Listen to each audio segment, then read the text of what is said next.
Hello, Sagittarius, Sun, Moon Rising, and Venus signs. Kamusta kayo? Sana po ay nasa mabuti kayong kalagayan. Welcome back po sa Star Tarot. At kung bago kayo dito, welcome din po kayo. Please subscribe, like, share my videos, and leave me a comment po kung nakaresonate kayo. Thank you.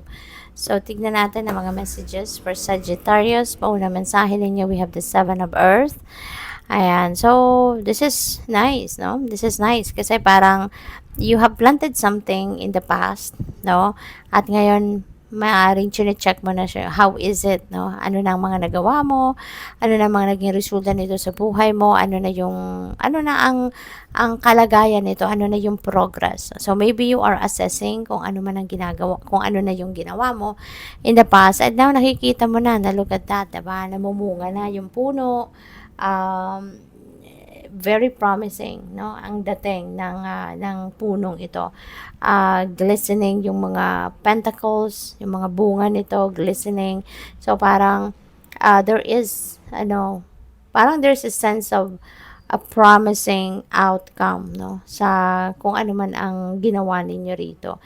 So napakaganda kasi parang you are going to be more motivated and more inspired, 'di ba, dito sa kung ano man ang ginawa ninyo rito. Kaya patuloy, no? Patuloy ka na aalagaan ang ang punong ito. You are going to continue to be patient because you know na hindi pa to ready then for harvest. Nakikita mo na hindi pa to hinog para sa'yo.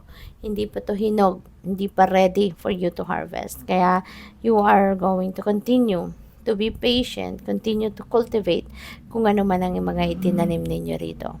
So, pwede rin na pwedeng sa trabaho din ito, 'di ba? Or maaaring meron kayong mga pag-aaral, 'di ba? Maybe you are studying para siguro na makapag-apply ka ng promotion, pwedeng gano'n at maaaring patapos na, 'di ba, yung inyong pag-aaral.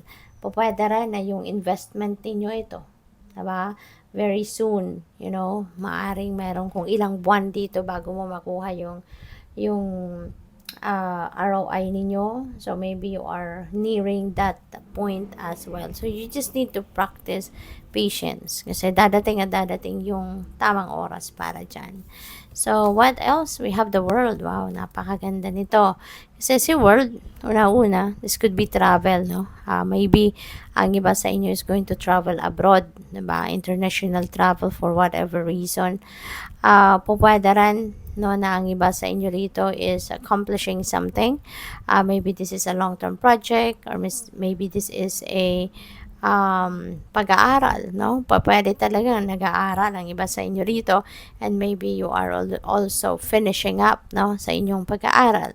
So, whatever you do, meron ditong accomplishment, meron ditong completion, achievement. Kaya this is a successful time, no, sa buhay ninyo, Sagittarius. Kasi meron kayo dito mga itinanim na kumbaga in the past at ngayon talagang aanihin mo na din yan. So, iba pa to, iba pa din ito. Diba? So, maybe you've been busy talaga in the past. So, now, there is some things that you are going to accomplish. Kaya, i-celebrate mo din yan. No? You deserve to celebrate that kasi pinaghirapan mo din yan, pinagpaguran mo din yan, hindi ba? So, travel, no? As I've said earlier, this is very evident for some of you. We have the Hermit. Ayan, this is introspection time. This is time for introspection. This is time for reflection, contemplation, me time, no? Kasi siguro nga, baka napagod ka na din, baka na-stress ka na din, or baka there were so many things, no, that you've been thinking. Nakakapagod kaya yung pag-iisip, 'di ba? Kahit hindi gumagalaw yung katawan natin, 'di ba? When we are thinking and nakaka-stress, nadadamay din, no, yung ating katawan. We're feeling tired din, 'di ba? Kung ang isip natin napapagod na.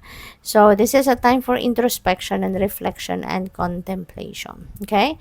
Maaari din ang iba sa inyo dito is a mentor, is a life coach, a teacher, mga ganon. And sa pagmumuni-muni ninyo, pagninilay-nilay ninyo, there could be also a lot of self-discovery. Baka marami kayo ditong madidiscover about yourself. Kaya, good luck sa'yo. Kasi this is also a time of learning.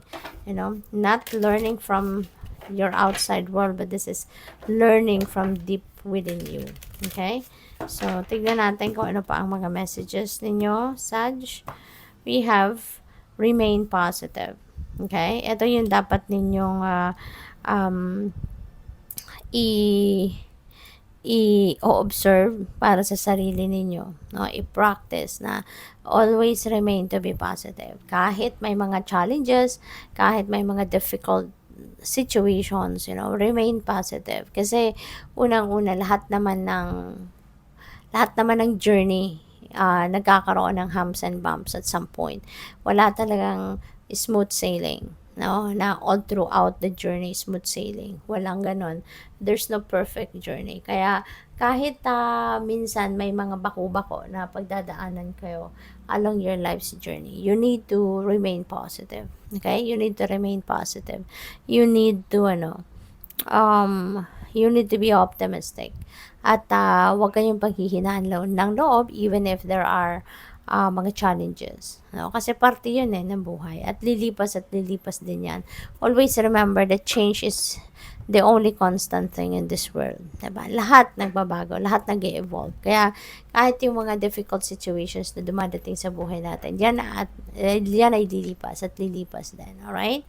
Compromise. This is maybe what you really need to do right now. Maybe papasok ka sa isang compromise para na mag-meet halfway kayo ng kung sino man ang kakontrata, kausap, katransaction ninyo.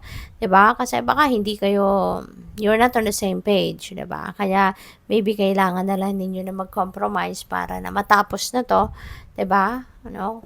Maybe it will be both beneficial for you, 'di ba? Kung both of you will enter into a compromise.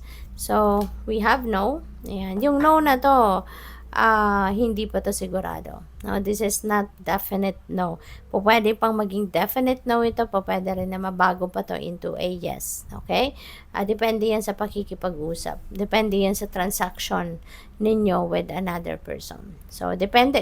Kung siguro mas may papaliwanag pa sa inyo ng mabuti, maaaring mag-yes kayo. Or kung siguro sa mga additional information na ibibigay sa iyo, baka mas lalo kang mag-no na din talaga. Diba? So, depende yan sa usapan ninyo. Okay? Good luck. Thank you for watching. Love and light. Namaste.